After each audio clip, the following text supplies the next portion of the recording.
ہر نبی کی ایک کتاب ہے اور ایک اس نبی کی شخصیت ہے. یہ دونوں ایک دوسرے کی تائید کرتی ہیں اور دونوں مل کر ایک صحیح تصور پیش کرتی ہیں. یہودیوں سے غلطی یہ ہوئی کہ انہوں نے اپنی کتاب کو تو بڑا مضبوط پکڑا، کتاب کا بڑا ذکر کرتے تھے،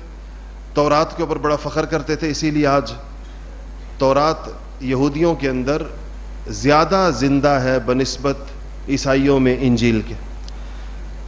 لیکن اپنے نبی کی سیرت کو محفوظ نہیں رکھ سکے یہودی، ان کے پاس اس حوالے سے کوئی چیز بالکل موجود نہیں.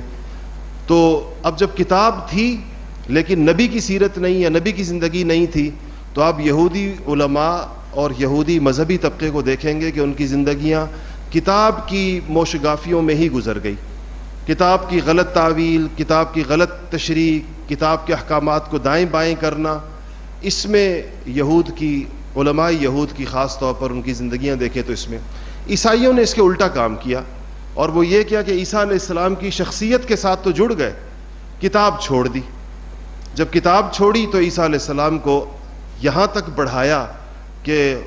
خدا کے ساتھ شریک کر کے اور خدائی کے اندر ان کو شریک کر کے اور ان کی والدہ کو یا روح القدس کو ایک ایسا تصور شرک کا وہ لے کر آئے آسمانی مذاہب میں جس کی ماضی کے اندر اس قسم کی مثال نہیں ملتی تھی. آج بھی آپ دیکھیں گے کہ جہاں پر نبی کریم صلی اللہ علیہ وسلم کا بیان ہو، کی سیرت کا بیان ہو، مگر وہ قرآن کے ساتھ جوڑ کر نہ ہو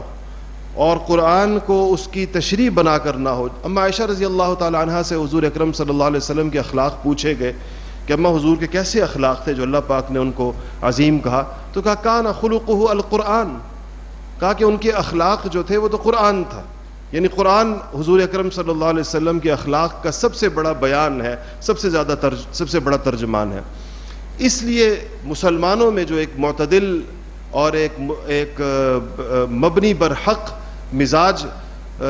پیدا ہوا اہل علم میں، وہ یہ تھا کہ رسول اللہ صلی اللہ علیہ وسلم کی سیرت کو قرآن کے ساتھ